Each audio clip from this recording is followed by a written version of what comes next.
주간도 하나님의 은혜가 여러분의 마음 안에 가득히 넘치신 줄로 믿습니다. 정말 하루하루 사는 게 하나님의 은혜가 아니면 어떻게 살 수 있을까 하는 국제적으로 또 국내적으로 또 가정적으로 그런 시대를 우리가 지나고 있습니다. 자, 그래서 우리가 말씀 속으로 더 깊이 들어가는 방법밖에는 살아갈 재주가 없을 것 같습니다. 자, 요한복음 말씀 함께 나눠가고 있는 코로나 면류관 성경대학, 오늘은 요한복음 8장 말씀으로 들어가 보겠는데요. 오늘 제목은 죄 없는 자가 돌로 치라, 이란 제목으로 정했습니다. 제목만 들어도 무슨 얘기구나 아마 짐작을 하실 텐데요. 요한복음 8장 2절부터 11절까지 말씀을 본문으로 말씀을 나누도록 하겠습니다. 2절부터 11절까지 제가 봉독해 드리겠습니다. 아침에 다시 성전으로 들어오시니 백성이 다 나오는지라 앉으사 그들을 가르치시더니 서기관들과 바리새인들이 음행 중에 잡힌 여자를 끌고 와서 가운데 세우고 예수께 말하되 선생이여, 이 여자가 간음하다가 현장에서 잡혔나이다. 모세는 율법에 이러한 여자를 돌로 치라 명하였거니와 선생은 어떻게 말하겠나이까? 그들이 이렇게 말함은 고발할 조건을 얻고자 하여 예수를 시험함이로라. 예수께서 몸을 굽히사 손가락으로 땅에 쓰시니 그들이 묻기를 맞이 아니하는지라. 이에 일어나 이르시되 너희 중에 죄 없는 자가 먼저 돌로 치라 하시고 다시 몸을 굽혀 손가락으로 땅에 쓰시니 그들이 이 말씀을 듣고 양심의 가책을 느껴 어른으로 시작하여 젊은이까지 하나씩 하나씩 나가고 오직 예수와 그 가운데 섰는 여자만 남았더라. 예수께서 일어나사 여자 외에 아무도 없는 것을 보시고 이르시되 여자여, 너를 고발하던 그들이 어디 있느냐? 너를 정죄한 자가 없느냐? 대답하되 주여 없나이다. 예수께서 이르시되 나도 너를 정죄하지 아니하노니 가서 다시는 죄를 범하지 말라 하시니라. 아멘. 요한복음 8장 앞부분에 있는 이 사건입니다. 자, 오늘 이 사건을 중심으로 해서 성경이 우리에게 하시는 말씀이 무엇인지 그 본질을 좀 찾아보려고 하고요. 오늘도 이 말씀을 읽으면서 오늘의 세대와 한번 비교하면서 찾아보는 것도 유익하리라고 생각이 됩니다. 그리고 오늘날은 이제 동성애에 대한 얘기가 많이 나오지만 사실 인간의 그 역사 전반에 늘 함께 동행해 왔던 죄 중에 하나가 바로 오늘 등장하는 이 간음이라는 음행의 죄가 계속 있었죠. 그래서 오늘날도 다양한 음행과 관련된 죄들이 만연해 있는 것을 보게 됩니다. 그래서 심지어는 목사님들 중에도 이 죄에 그만 걸려서 넘어지는 분들도 가끔 뉴스를 통해서 우리가 보게 되고요. 그래서 또 이러한 음행이라는 이 부분은 우리의 육적인 부분이 아니라 마음을 뺏어가는 일이기 때문에 영까지 다치게 되는 일이 되는 것을 보게 됩니다. 자, 오늘 이러한 그 죄를 저지른 한 여인이 등장하는 이 사건을 통해서 성경은 우리에게 무엇을 가르치고 있는가 찾아보고자 하는 것입니다. 자, 요한복음 지난 시간에 우리가 7장, 6장, 7장 이렇게 봤는데요. 특별히 7장 지난주에 본 이 배경도 장소의 백그라운드는 똑같습니다. 성전에서 지금 일어나고 있는 일이에요. 예수님이 성전에 가셔서 사람들을 가르치시는 일을 지금 하고 있는 이야기를 봤습니다. 지난 시간에는 7절에서 아주 중요한 말씀을 우리가 배웠죠. 7절에 성전에서 예수님이 가르치시는데 유대인들이 서로 막 물어보고 저가 누구냐 뭐 이런 얘기도 하면서 진짜 선지자냐 아니면 하나님의 아들이라고 그러는데 맞냐 이런 얘기를 하고 있는데 이때에 예수님이 하신 그 말씀이 뭐냐면 너희의 배에서 생수의 강이 흘러넘쳐나리라 라고 하시면서 37절에 누구든지 목마르거든 내게로 와서 마셔라. 나를 믿는 자는 성경의 이름과 같이 그 배에서 생수의 강이 흘러나오리라 라는 말씀을 주셨습니다. 이 말씀을 하신 그 장소에서 이제 저녁이 됐나 봐요. 사람들이 흩어져서 집에 갔다가 오늘 앞부분 1절에 2절에 보니까요. 1절에는 다 각각 집으로 돌아가고 예수님은 감람산으로 가셨다고 그랬죠. 그래서 산에 가서 아마 기도하고 오셨을 거라고 저희는 생각을 하는 것입니다. 예수는 감람산으로 가시니라. 그리고 오늘 본문 2절 말씀부터 우리가 시작을 했는데요. 아침에 다시 성전으로 들어오시니 이렇게 시작이 됐죠. 아침이 돼서 다시 성전 안으로 백성들이 모여들었고 예수님도 성전 안에 들어오셨습니다.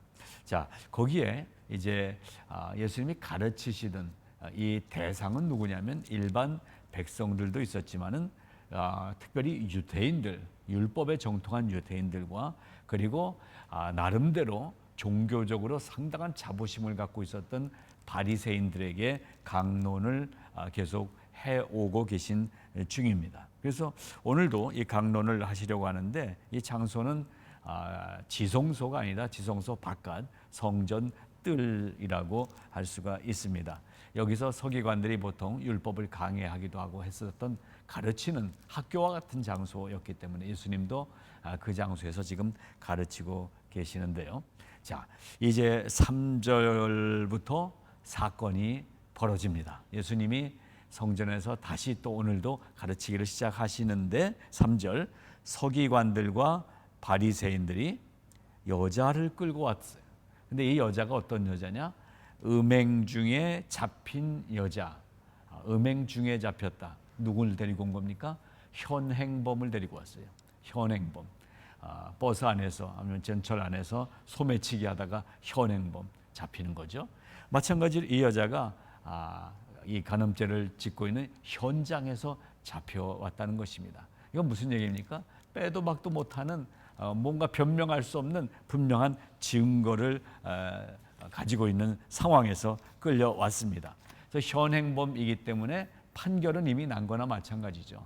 현행범이기 때문에 어디 빠져나갈 구멍이 없는 거예요. 그래서 이 곳에 잡혀온 이 여인, 자, 이 여인을 앞에 두고 이 서기관과 바리새인들이 이제 예수님과 딜을 하려고 하는 거죠. 무슨 얘기를 했냐면 이 모세의 율법대로는 돌로 쳐 죽여야 되는 거 아시죠? 자, 그런데 예수님, 당신은 이 여자 어떡하겠습니까? 라고 물어보는 거죠. 율법에 따라서 이 여인을 우리는 죽일 거다. 당신도 율법을 배운 사람이고 율법을 가르치는 선생님이면 당연히 그렇게 해야 될 줄로 안다. 혹시 다른 방법이 당신에게 있느냐? 예수, 당신의 생각은 어떠느냐라고 물어보고 있습니다. 그런데 사실은 이것은 물어보는 질문이 아니라 협박을 지금 하고 있는 거죠. 뒤에 성경이 얘기를 하고 있습니다. 이렇게 물어보는 이유는 5절에 예수를 시험함이라 라고 얘기하고 있죠. 율법을 어지럽히고 있다고 이 서기관들과 바리새인들은 생각을 했죠. 자기네가 그동안 지켜왔던 율법과는 다른 이야기들을 막 더해 놓고 있는 거예요. 그래서 이 예수 저 선생이라는 자가 정말 율법을 제대로 배운 자 맞느냐? 이런 것들을 점검할 필요도 있고 해서 이러한 지금 현행범인 간음한 여자를 데리고 온 것 같습니다. 자, 여기서 우리가 한 가지 생각을 해봅니다. 율법이 우리에게 어떤 의미인가 하는 것입니다. 율법은 이제 모세오경을 비롯해서 많은 그 조항들이 이스라엘 백성들에게 지켜야 될 율법 조항들이 있었죠. 오늘날로 얘기하면은 규례라고 얘기할 수도 있습니다. 자, 율법을 지금 서기관과 바리새인들이 들고 왔어요. 누구에게 들고 왔어요? 예수님에게 율법을 들고 왔어요. 예, 율법 중에서 우리가 잠깐 생각해 보면 대표적인 게 무엇입니까? 10계명이잖아요. 10계명, 10개의 계명을 모세가 돌판에 받아 내려왔어요. 그것이 이제 율법이고 계명이 되는데요. 이 계명이라는 것, 이 10계명 돌판이 가르쳐주고 있는 핵심은 무엇이냐 하면은 예수 그리스도가, 어린 양이신 예수 그리스도가 죄악된 백성들을 위해서 죽었다라는 사실인 것입니다. 그것을 보여주고 있어요. 죽음의 사자가 어린 양의 피, 문설주의 피를 발랐을 때 그것을 넘어가는 출애굽 6월절의 사건이 있지 않았습니까? 그때에 이제는 자유인이 돼서 광야를 지나서 가나안 땅에 들어가게 하시는 이 백성들, 이 백성들이 가나안 땅을 향해서 가고 있는 동안 지켜야 될 규례를 적어서 보내준 것이 십계명 돌판이었다라는 말인 것입니다. 그래서 여기서 잠시 제가 살펴보게 했는데요. 이 계명을 통해서 하나님은 명령을 하나 하셨어요. 어떤 명령을 하셨냐면 출애굽기 19장 3절에 있는 말씀이 이 가나안 땅을 향해 가는 광야 백성들에게 주시는 하나님의 명령입니다. 이렇게 말씀하십니다. 세계가 다 내게 속하였나니 너희가 내 말을 잘 듣고 내 언약을 지키면 너희는 열국 중에서 내 소유가 되겠고 너희가 내게 대하여 제사장 나라가 되며 거룩한 백성이 되리라. 너는 이 말을 이스라엘 자손에게 고할지니라. 이것이 이 출애굽할 때 문설주의 어린 양의 피를 바르고 죽지 않고 살아서 광야길로 나온 백성들이 이제 이 광야를 사는 동안 지켜야 될 이 법, 율법의 백그라운드를 얘기해주고 있는 것입니다. 율법의 백그라운드는 하나님의 말씀과 백성들의 순종이 만나는 곳이거든요. 그래서 하나님은 뭐라고 말씀하셨는지 지금 읽어드린 이 출애굽기 19장 말씀인 것입니다. 너희는 거룩한 백성이 되는 것이다. 이렇게 말씀해 주셨어요. 이렇게 말했을 때에 이스라엘 백성들의 대답이 뭐였냐 하면은 바로 출애굽기 19장 8절에 이렇게 대답합니다. 여호와의 명하신 대로 다 행하리이다 라고 대답을 합니다. 그러니까 이 율법이라는 것 앞에서 하나님은 명령을 주셨고 이스라엘 백성들은 순종하면서 그렇게 행하겠습니다 라고 맹세하고 다짐했던 만남의 장소가 율법이 있는 장소인 것이라는 말씀인 것입니다. 그러니까 이 율법은 뭘 전제로 하냐 하면 이 이스라엘 백성들이 출애굽하던 그 밤에 어린 양을 잡아서 문설주에 발랐던 피, 즉 온 인류의 죄를 대신해서 피를 흘리신 예수 그리스도가 백그라운드인 것이에요. 이 율법이라는 말씀은 그냥 우리에게 가르쳐주는 교훈 정도가 아니라 우리의 생명이 담보가 된 예수 그리스도가 죽음에서 생명으로 우리를 옮겨주신 이 예수님의 피 흘리신 구속이 백그라운드가 되는 것이 율법이라는 말씀인 것입니다. 그래서 예수님이 이 율법을 백성들에게 주셨는데 이 마태복음에서 뭐라고 말씀하시죠? 나는 율법을 폐하려 온 것이 아니라 이제 없애려고 온 것이 아니라 율법을 완성케 하러 왔다라고 말씀하시는 그 완성이라는 단어가 사랑이라는 단어인 것입니다. 자, 그래서 왜 지금 율법을 설명하시는지 알겠죠? 지금 서기관과 바리새인들이 율법을 들고 와서 여기 모세의 율법에는 이런 여자는 죽이라고 돼 있는데 당신의 생각은 어떻소? 죽이는 게 맞죠? 라고 지금 예수님을 올가미에 씌우려고 하는 이 상황 속에서 이 율법의 정신을 생각을 해본 것입니다. 자, 예수님은 율법을 폐하러 오신 분이 아니라 완성시키러 오셨습니다. 무엇으로 완성시키십니까? 사랑이신 예수님이 그 안에 들어오셔야 율법이 완성되는 거예요. 사랑이 율법을 완성시킨다는 것입니다. 자, 그래서 오늘 이 간음한 여인에게 예수님이 풀어가는 해법, 방법은 율법의 방법이 아니라 율법을 완성시킨 사랑의 방법으로 이 여인의 죄의 문제에 대해서 해결을 주시고 계시다라는 것을 우리가 보게 되는 것입니다. 자, 그래서 여기서 우리가 좀 살펴보겠습니다. 율법과 지금 사랑이 대결 구도처럼 보입니다. 율법이 있고 사랑이 있고 율법은 이렇게 하는데 하나님은 사랑이라고 하셨습니다. 율법과 사랑을 우리는 싸우는 서로 대적되는 관계로 생각할 수가 있어요. 그런데 지금 서기관과 바리새인들도 이 율법의 기준을 가지고 와서 예수님에게 얘기를 하고 있는 거죠. 이 율법의 기준으로는 간음한 이 여인은 죽이는 게 맞습니다. 죽이는 게 맞습니다. 이것이 우리의 도덕이고 우리의 율례고 우리의 규례고 그리고 이것이 율법입니다 라고 정당한 이 이슈를 가지고 예수님께 나온 것입니다. 예수님이 이걸 알고 있었나요? 모르고 계셨나요? 예수님도 율법을 잘 알고 계셨어요. 성전에서 율법사들과 토론할 정도로 율법에 정통하셨어요. 그래서 율법에 간음한 여인은 현행범으로 잡혔을 때 그 자리에서 돌로 쳐 죽이라는 것을 예수님도 알고 계셨어요. 그런데 예수님은 어떻게 하시느냐라는 것입니다.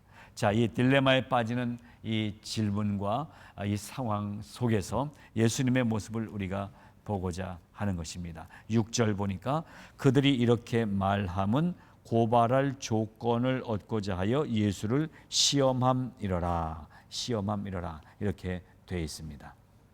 자, 여기서 우리가 한 가지 생각해 봅니다. 율법의 이 근거로 고발을 당한 이 현행범인 여인, 간음한 여인, 이 여인의 얼굴 속에서 우리는 무슨 얼굴, 누구의 얼굴을 찾아낼 수 있습니까? 지금 이 구약의 이야기를, 신약의 이야기를 구약의 율법을 통해서 조명해 볼 때에 이 여인은 죽어 마땅한 죄인으로 보입니다. 그런데 여기에 해결사이신 예수님이 옆에 계세요. 그래서 예수님을 통해서 이 사건을 다시 볼 때에 이 사건은 우리가 어떻게 볼 수 있습니까? 이 사건은 율법으로는 죽여야 되지만 율법을 완성시키신 예수님의 사랑으로 죽을 자도 살아날 방법이 있다라는 것입니다. 즉, 이 간음한 여인의 얼굴 속에 우리는 우리의 얼굴을 볼 수 있지 않습니까? 우리가 지은 죄, 원죄, 그리고 날마다 짓는 죄, 몰래 숨어서 짓는 죄, 손이 찾아가서 지은 죄, 남에게 들키지는 않은 죄, 이 수많은 죄들 때문에 율법을 우리에게 기준으로 놓고 보면 우리는 지금 죽어야 마땅한 죄인들인 것을 인정하는 것입니다. 그런데 여기에 예수 그리스도께서 오셨어요. 예수 그리스도의 방법이 이제 진행됩니다. 율법으로는 죽을 죄예요. 그러나 예수 그리스도는 사랑이십니다. 이 사랑이 율법에 합해질 때 완전한 율법이 된다고 그랬어요. 그래서 율법이라는 근거가, 율법이라는 기준이 완전한 기준이 아니라 율법에 예수님이 들어오실 때 완전한 기준이 되는 것입니다. 그래서 예수 그리스도를 기준으로 볼 때에 죽어야 되는데 사는 거예요. 죄인인데 사는 거예요. 여기서 우리는 예수 그리스도의 구속의 사랑을 발견하게 되는 것입니다.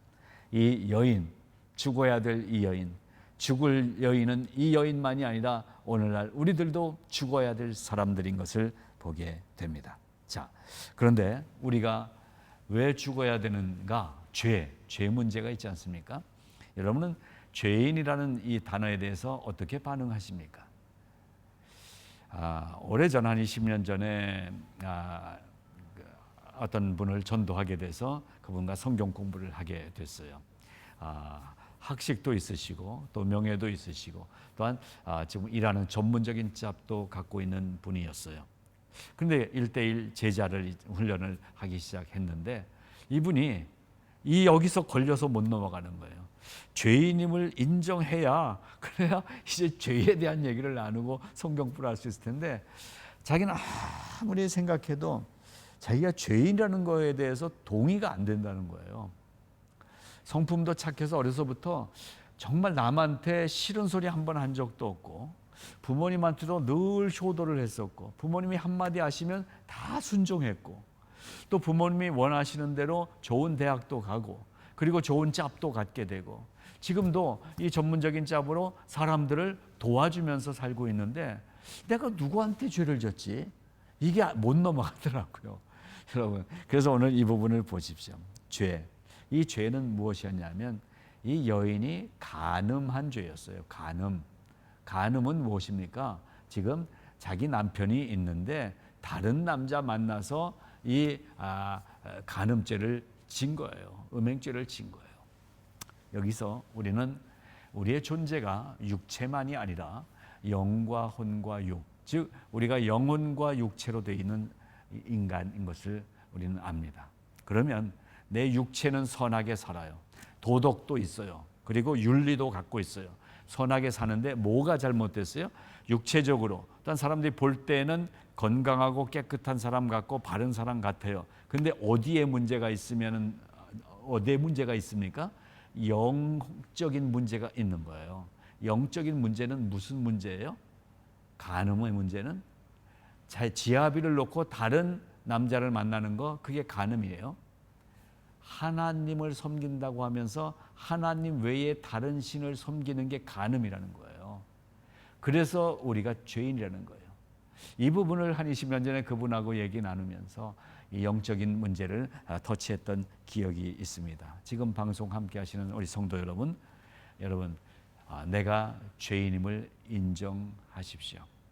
우리가 예수 믿기 전에는, 이 복음을 만나고 성경을 배우기 전에는 하나님을 믿지 않는 게 죄라는 것을 몰랐었잖아요.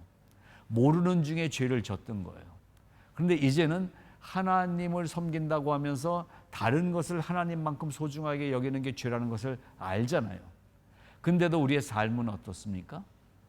전적으로 예수님에게 사로잡히지 못하고, 그래도 하나님을 믿는다고 하면서도, 예수님을 믿는다고 하면서도, 말씀대로 산다고 하면서도, 내가 성도요, 내가 목사요, 내가 장로라고 하면서도 내 인간적인 유익한 것이 나올 때에 하나님 요거 잠깐 눈 감아주세요 하고 이 인간적으로 도움이 되는 것을 선택하면서 살고 있지 않느냐라는 것이에요. 이게 바로 영적 간음인 것입니다.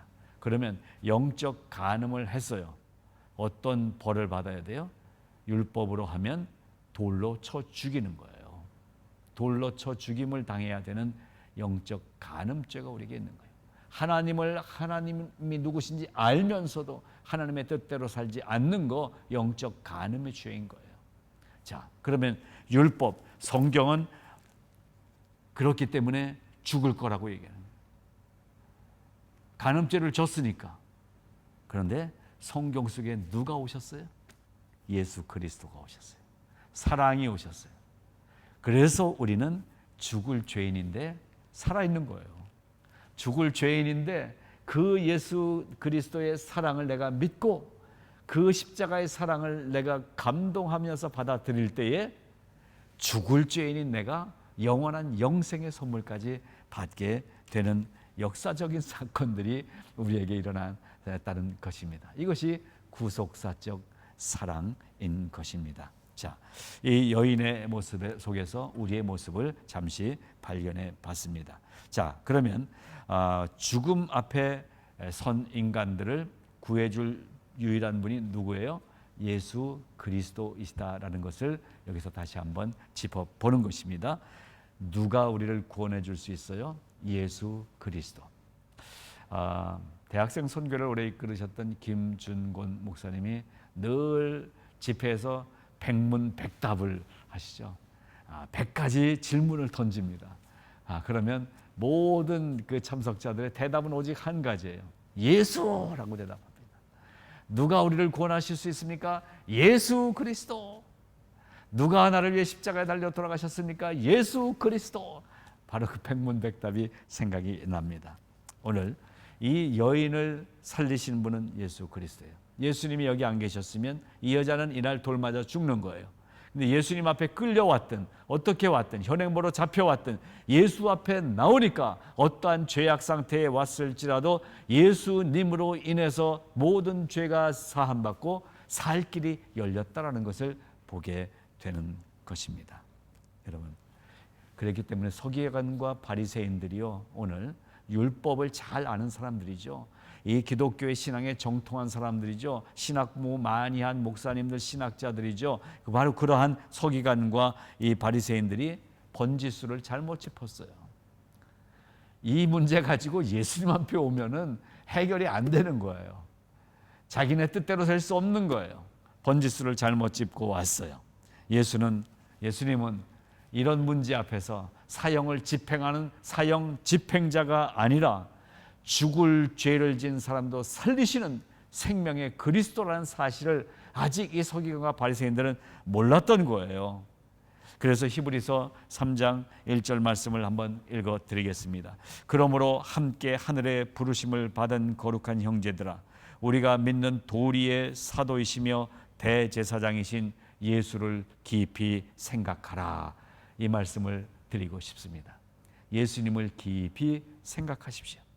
예수님이 누구신지, 예수님은 나에게 어떤 분이신지, 예수님은 나에게 오셔서 어떤 일을 행하시는지 예수님을 분명히 바로 알면 어떤 죄의 공격에도 우리가 넘어지지 않고 이길 수 있습니다. 우리가 설사 넘어졌을지라도 그 죄 때문에 고민하고, 그리고 이 죄 때문에 하나님의 눈을 속이고 싶고 하나님에게서 멀리 가고 싶을 그때에 사탄이 그렇게 우리를 이 죄악의 길로 끌고 갈 때에 예수님을 깊이 생각하면 예수님은 어떤 분으로 생각이 나십니까? 예수님은 살만 할 때 오셔서 살려주시는 분이 아니라 살 길이 전혀 없는, 죄로 인해서 완전히 죽을 수밖에 없는 상태에 있는 죄인에게도 오셔서 살리시는 분이시구나. 이것을 깊이 생각하시기 바랍니다. 그래서 오늘 이 가늠한 여인이 이 예수님에게 와서 이 살아나는 이 이야기 속에서 우리는 가장 핵심적인 구원자이신 예수님을 만나게 되는 거예요. 구원자는 사랑의 주님이세요.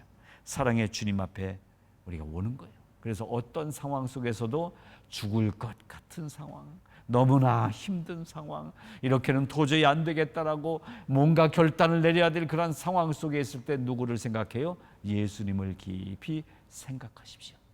그러면 그 예수님이 나에게 어떤 분이신가를 확인하게 되지 않겠습니까? 그래서 입술로 고백하는 거예요. 예수님은 나의 구원자이십니다. 예수님은 나의 생명이십니다. 예수님은 나의 능력이십니다. 이 고백을 하게 되는 줄로 믿습니다. 자, 이 오늘 이야기를 나눌 때마다 궁금증이 생기죠. 궁금증이 생겨요. 여기서 예수님이 지금 땅에다가 몸을 굽히사 손가락으로 쓰셨다고 그랬어요. 6절에. 지금 서기관과 바리새인들은 살기 등등해 가지고 야, 이 여자 하나 잡아왔고 이 여자를 간음죄로 율법대로 쳐 죽이고, 그러면 저 예수 뭔가 불분명한데 예수에게 질문을 했을 때 제대로 대답 못하면 저 가짜인 게 드러나고 아마 신나서 왔을 것 같아요. 그런데 예수님이 그런 분위기하고 상관없이 이 여인을 데리고 여기 와서 이제 질문을 하는데 대답을 안 하세요. 뭐라고 대답을 안 하시고 어떤 일을 행하십니까? 예수께서 몸을 굽히사 손가락으로 땅에 쓰시니 그랬어요. 그리고 8절에 보니까 다시 몸을 굽혀 손가락으로 땅에 쓰시니. 그래서 도대체 뭐라고 쓰셨을까? 이게 많은 사람들의 궁금증이에요. 신학자들의 궁금증이에요. 그리고 교회에서도 가르치게 되면은 이 질문을 꼭 하는 분이 계세요. 목사님, 예수님이 그럼 땅에다 뭐라고 쓰셨어요? 제 대답은 똑같죠. 모르겠다는 거죠. 저는 예수님이 뭐라고 쓰셨는지 모르겠어요. 뭐 어디 기록도 없고. 그런데 신학자들 중에 여러 상황들을 연구해서 이렇게 대답한 신학자가 있습니다. 드레토라는 신학자는요, 이렇게 얘기를 했어요. 출애굽기 23장 1절과 23장 7절을 이렇게 예로 들면서 23장 1절에 너는 허망한 풍설을 전파하지 말며 악인과 연합하여 모함하는 증인이 되지 말라. 이렇게 출애굽기에 기록되어 있는 이 율법의 말씀을 예수님이 아셨기 때문에 서기관과 바리새인들, 즉 악인들이죠. 이 서기관과 바리새인들과 연합하여 이 여인을 모함하는 증인의 자리에 쓰고 싶지 않았을 것이다. 이렇게 대답을 했고요. 그리고 23장 7절 말씀에 거짓 일을 멀리하며 무죄한 자와 의로운 자를 죽이지 말라. 나는 악인을 의롭다 하지 아니하겠노라. 이러한 말씀도 예수님이 아실 것이다 라는 백그라운드를 가지고 이 드레트라는 신학자는 아마도 뭐라고 쓰셨는지 확실하진 않지만 이 출애굽기의 성경 말씀을 쓰지 않았겠는가, 이렇게 추정을 한다는 것입니다. 그런데요, 일반적으로 다른 또 많은 신학자들도 이 부분에 대해서 언급들을 했는데 많은 신학자들의 일반적인 이 생각은 예수님이 뭐라고 땅에 썼을까라는 것에 대한 대답은 예레미야서 17장 13절을 들고 있습니다. 읽어드릴게요. 이스라엘의 소망이신 여호와여, 무릇 주를 버리는 자는 다 수치를 당할 것이라. 무릇 여호와를 떠나는 자는 흙에 기록되오리니 이는 생수의 근원이신 여호와를 버림이니이다. 이렇게 버림이니이다. 이 예레미야서의 말씀을 아마 쓰셨을 것이다. 왜냐하면 여기 7절에 쓰다가 잠시 한마디 하십니다. 너희 중에 죄 없는 자가 먼저 돌로 치라. 이건 예수님이 말씀하셨어요. 이렇게. 그러면 앞뒤에 무슨 말씀을 적어 놓으셨을까라고 했을 때 이 예레미야 17장 13절에 있는 이 말씀, 이 여인이 주를 버렸다면 저가 수치를 당할 것이다. 무릇 여호와를 떠나는 자는 흙에 기록되리니 생수의 근원이신 여호와를 저가 버린 것이니라 라는 이 말씀을 다 적어 놓고 나서 뭐라고 얘기하셨어요? 너희 중에 죄 없는 자가 먼저 돌로 치라 라고 말씀하시니까 이 말씀 보면서 깨달음이 오고 또 말씀 보면서 자기 속에 죄가 생각나고 이러한 사람들이 돌을 하나씩 놓더니 다 가버리게 되지 않았는가라고 추정한다는 것입니다. 이것은 뭐 꼭 정답은 아니지만 신학자들이 이렇게 여러분이 갖고 계신 이 의문점, 도대체 땅에 뭐라고 쓰셨을까에 대한 신학자들의 고민을 한번 나눠봤습니다. 자, 오늘 중요한 부분입니다. 7절 말씀, 너희 중에 죄 없는 자가 먼저 돌로 치라 하셨다. 자, 오늘 이 사건을 풀어가는 예수님의 아주 지혜롭고 핵심적인 말씀이 바로 이 7절 말씀인 것이죠. 죄 없는 자가 돌로 치라라고 지금 말씀하고 계시는 것은 여기 지금 죄 없는 자가 하나도 없다는 말씀인 거잖아요. 그걸 아시니까 이렇게 말씀하신 거잖아요. 죄 없는 자가 먼저 돌로 치라. 다 죄 짓고 사는 거 예수님이 알고 계시거든요. 그러니까 죄 없는 자가 먼저 돌로 치라고 하면 돌을 들어서 칠 자가 없으리라는 것을 예수님이 알고 계시지 않았겠느냐라는 것입니다. 즉 무엇을 가르치신 것입니까? 이 여인은 죄 졌다. 율법대로라면 죽을 죄다. 그런데 너희들은 어떠냐? 너희들도 율법으로 하면은 다 죄를 지을 죄의 근거들을 갖고 있지 않느냐? 이래서 율법 앞에서 다 평등한 조건을 만들어 놓으십니다. 똑같이 평등한 조건. 율법으로 하면 이 여인도 죽고 서기관도 죽어야 되고 바리새인도 죽어야 되고 둘러선 이스라엘 백성들 유대인들도 다 죽어야 될 죄들을 다 짓고 살고 있단 말이에요. 율법 앞에 쫙 올려놓으시고 그리고 예수님이 이 말씀을 하신 거예요. 너희 중에 죄 없는 자가 먼저 돌로 치라 라고 말씀하신 것입니다. 그러니까 예수님의 사랑이 이제 등장할 때가 된 거예요. 이 여인도 안 되고 너희들도 안 되고 바리새인들아 너희들도 안 되고 그러면 다 같이 서로 돌 던져 죽자. 이게 세상의 방법이잖아요. 방법이 없으니까 다 서로 돌 던져서 서로 돌 맞춰갖고 다 죽여버리자. 서로 죽인다. 근데 여기에 누가 나타나셨습니까? 예수님이 지금 이 일을 풀어가고 계세요. 예수님은 어떻게 이 문제를 풀어내셨습니까? 평등하게 만드신 후에 이 여인에게 말씀하시죠. 여자여 너를 고발하던 그들이 어디 있느냐? 너를 정죄한 자가 없느냐? 나도 너를 정죄하지 아니하노니 가서 다시는 죄를 범하지 말라 라고 고소하던 자들이 다 도망간 후에 이 여인과 단둘이 남았을 때에 여인에게 나눠주시는 말씀이 바로 이 말씀인 것입니다. 11절 특별히 뭐라고 되어 있죠? 나도 너를 정죄하지 아니하노니 가서 다시는 죄를 범하지 말라. 자, 오늘 이 말씀의 핵심이라고 할 수가 있습니다. 우리는 신앙 생활이 교회 생활과 거의 똑같은 줄로 생각하고 있었어요. 그래서 교회 안에서의 신앙 생활만 신경을 썼어요. 그러다 보니까 세상에 나가서 가정에서 또 친구들 만날 때 직장에서 내 모습이 다른 얼굴이 나타나는 적이 얼마나 많습니까? 교회에서는 신앙생활 잘 하니까 교회에서는 주일학교 선생님도 하고 교회에서는 내가 집사님으로 교회도 열심히 봉사하고 교회 여기저기 손도 보고 헌금도 잘하고 예배도 잘 드리고 교회 안의 신앙생활이에요. 그런데 세상에 나온 나는 어떤 모습이냐라는 말씀인 것입니다. 우리는 율법 앞에 서면 다 죽을 수밖에 없는 죄인인 것을 고백하는 것입니다. 정말로 죄를요, 어떤 분이 제가 서점 가서 책을 뒤적이다 보니까 죄에 대한 얘기더라고요. 보니까 죄의 종류를 다 써놨어요. 본인이 아는 죄의 종류 다 써놨어요.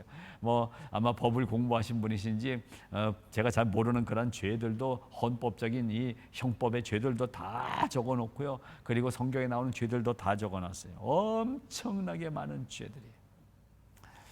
자, 그런 죄 중에 하나 우리가 안 짓고 살겠습니까? 죄 짓고 산단 말이에요. 이 여인하고 똑같단 말이에요. 한 가지, 들키지 않고 죄를 짓고 있다는 거죠. 그런데요, 오늘 결론의 말씀입니다. 예수 그리스도는 우리가 죄가 있다고 해서 우리를 정죄하고 판단하고, 너 내가 율법도 줬고, 내가 너를 위하여 십자가에 흘려 내가 피 흘려 죽었고, 내가 너를 지금까지 성령으로 함께하도록 함께 도와줬고, 그런데 겨우 요 모양 요 꼴이냐? 너는 도저히 안 되겠다라고 잘라버리는 거예요. 예수님이 그런 적 있으십니까? 아니에요. 사실은요, 우리가 기다리는 게 아니라, 우리가 구원을 기다리고 우리가 천국을 기다리는 게 아니라 예수님이 우리를 기다리고 계신 거였어요. 우리가 돌아올 때까지 계명을 잊지 말고 예수의 사람으로, 예수의 사랑을 기억하면서 이 땅에 기록될 죄악들을 짓지 말고 정결하게 매일매일 깨끗하게 돌아와서 살아라, 이 말씀을 하고 계신 것 아니겠어요? 그래서 오늘 결론의 말씀을 이렇게 정리를 한 것입니다. 사랑하는 여러분, 죄를 짓고 핑계대지 마십시오. 죄를 졌으면 회개하는 거지 핑계대는 게 아닙니다. 너도 죄인, 나도 죄인, 우리 모두 죄인들, 여전히 죄를 짓고 사는 여전한 죄인, 앞으로도 또 죄를 짓을 수밖에 없는 연약한 죄인, 그러한 죄인임을 고백합니다. 그러면 똑같이 평등해졌어요. 그러면 이제 무엇을 기다립니까? 예수님의 사랑을 기다리는 것입니다. 너를 고소할 자가 어디 갔느냐? 그들이 어디 갔느냐? 주님이 물어보실 것입니다. 너를 참수하는 사탄이 어디 갔니? 우리에게 물어보실 것입니다. 그럴 때 우리는 성령을 통해서 고백하는 것입니다. 우리는, 나는 주여 자유케 됐습니다.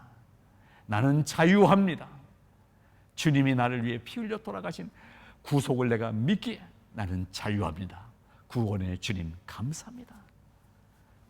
이것이 오늘 결론입니다. 여러분은 죄인이었지만 의의 옷을 입은 의인입니다. 죄 앞에서 두려워하지 마십시오. 나를 구원하신 예수님께 감사하며 나올 수 있기를 바랍니다. 기도하겠습니다. 하나님 아버지, 은혜를 감사합니다. 죄악 가운데 죄를 짓고 살아가는 죄를 주님께서 용서해 주시고 깨끗게 해 주시고, 이 여인에게 죄를 묻지 아니하시고 가서 잘 살아라 라고 말씀하신 것처럼 다시 우리에게 생명의 길을 열어주신 것 감사합니다. 주님께 감사하며 생명 있는 자로, 생명을 살리는 자로 살게 하여 주시옵소서. 예수님 이름으로 기도드리옵나이다. 아멘. 네, 이상으로 오늘 면류관 성경대학 마쳤습니다. 또 주님과 동행하는 평안의 한 주간 지내시기 바랍니다.